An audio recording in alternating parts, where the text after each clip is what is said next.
Alright guys, so today we're learning Jet Airliner by Steve Miller. I covered the very first intro riff pretty well in the first video, so make sure you reference that for the first part. I'm going to go into a little bit more detail on the chord starting in the verse because I only covered the first part of the verse and I wanted to make sure I covered that in more detail. So we are playing an A5 chord and a D5 chord for our bass chords on this. Of course, those are named above the capo, which obviously with the capo at the 3rd fret on the guitar, they wouldn't really be A and D. You'd actually be hearing a C and an F.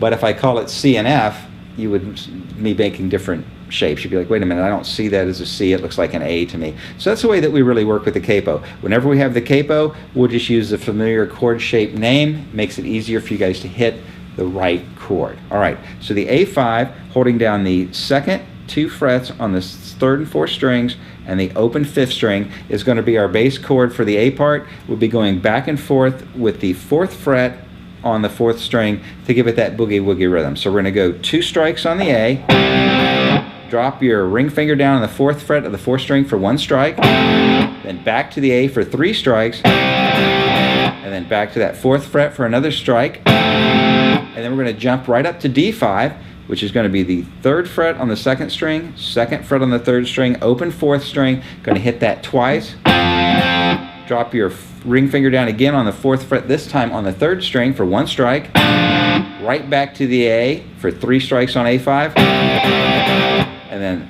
drop that ring finger again on the 4 on the 4th string, and then right back up to D for 2 strikes on D, and then drop that ring finger on the 3rd string, 4th fret, 3 strikes on D without the ring finger, lay that ring finger down again, and then back to A, 2 strikes on A, ring finger down for 1 strike, 2 strikes on A, and then you'll note there on your tab sheet that we're going to be doing a 2-4-2. That's going to be a hammer on, and then we can just play that like that. It's just a little riff he does. You'll see it on your tab sheet. It looks like it's going to be in measure 8, and it's just something that he does there, but he does it there every time he plays through this, so it was on purpose. It wasn't just an ad-lib. So the part that I just played for you, I'm going to play slowly up to the hammer and pull-off riff on measure 8. It goes.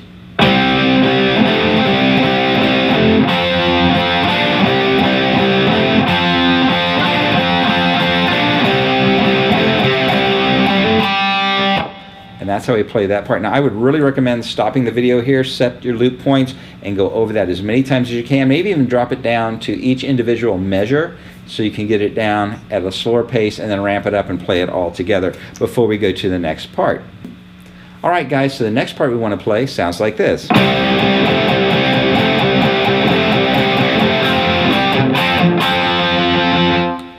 I'm basically doing the boogie woogie rhythm on the A, where it's going to be 2 strikes on the A, and then down with the ring finger, and then from now on we'll do 3 strikes on the A,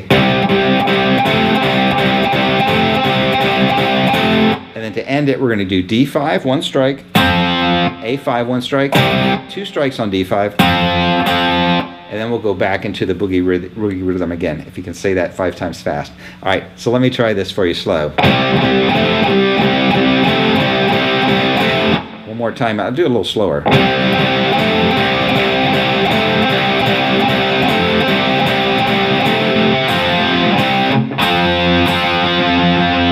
Alright, so that's part 2. Again, I would set loop points around this and try to do it at a slower pace. You can see that we're really going to be going up and down with that ring finger a lot on this. So that's what we're learning today. Originally, when he played it up high on the neck, he was having to stretch out and use index finger, ring finger, and little finger. Really difficult to play that. I'm glad he changed it because it made it a lot more approachable for most players.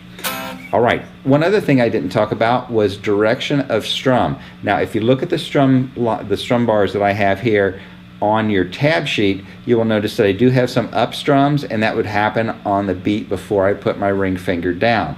You do not have to do that. You can play the whole thing with down strums. In the intro, I played everything with down strums because it really sounds good and feels good to do that. But if you do want to pepper in some up strums, that's where I would put the up strum at. In other words, we'll go down, up, and then down, down, down.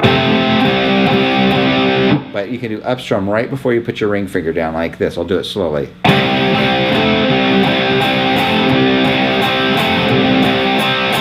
I tried to really exaggerate that a little bit with my strumming hand so you could see that it was going up there. I don't usually play it that way. Down strums feel great.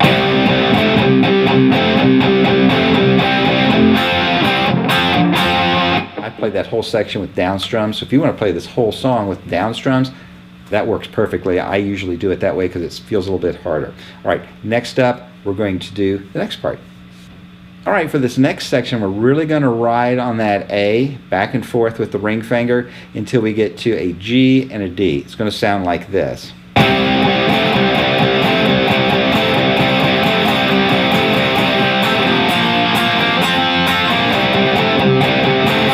Now, it may have sounded like I stayed on that A a little bit too long. It's because on the previous riff where we went back and forth between the D and the A, it actually ended up with an A5 at the end of that. So let me start there and let you kind of feel how this all sews together. I'm going to start with the D, A, D, D from the previous part.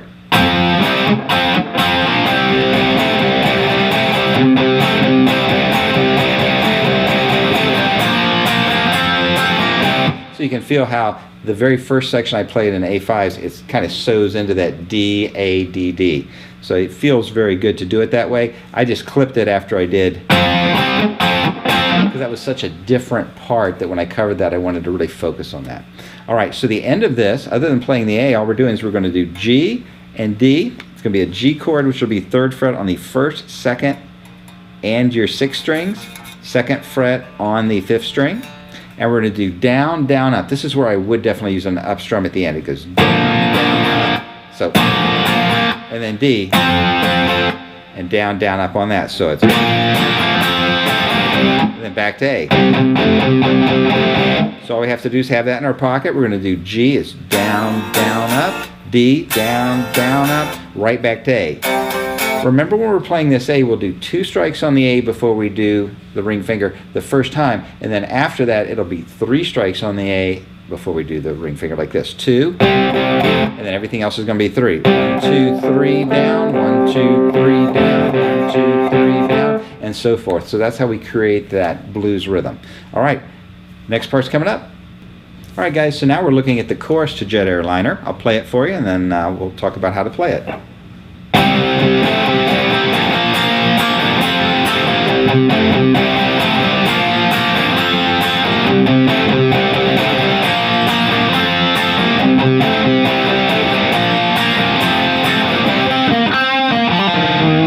And it goes back into the intro again, plays the whole thing. Great part about this song, Steve Miller actually plays the entire song, all the parts, before he starts singing, so you can actually really hear these parts without having to struggle to listen to it under a vocal. So that's kind of a cool thing about this song, at least on the original recording he does.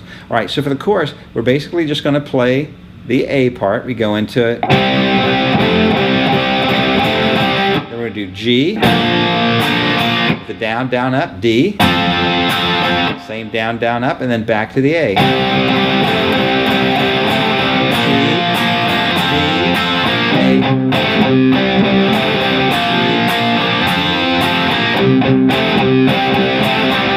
And one thing you'll notice here is typically when we were playing the A, we would go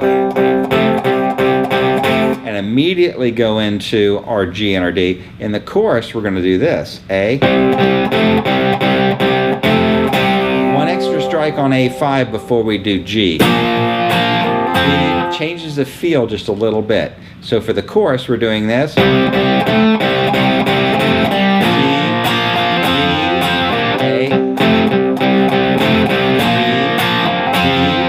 A, 3 times.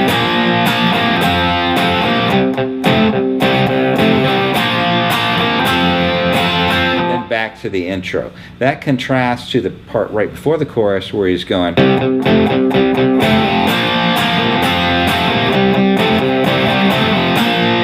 Where you can see I end with my ring finger down, and then I go right to the G. So it's a slight detail, but all these little details add up to making this song sound really correct. I looked at a lot of videos online for how to play this song before I decided to do it.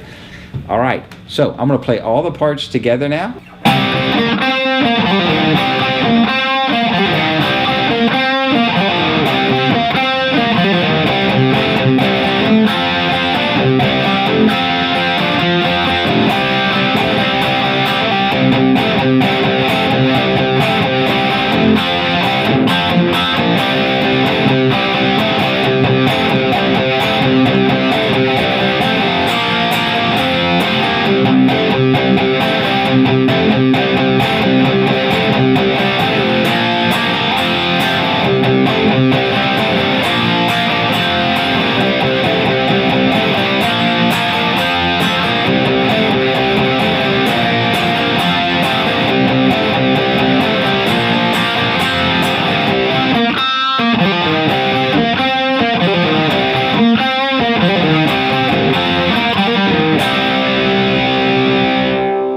Alright guys, so those are all the parts together. Sharp-eyed players, playing G5 there sometimes. I'll sub that in. I'll give you that little inside scoop. 3rd fret on the 1st, 2nd, 6th strings. Let your middle finger mute your 5th string. You don't have to bother with the index finger. It makes it sound a little bit more heavy or powerful. So check that out. It's an inside scoop for you guys here at Guitar Animal. Comments in the section below. Let us know what you think about this song or any other songs we're covering or anything you'd like to hear from us. What kind of a job we're doing. Glad to have you guys here.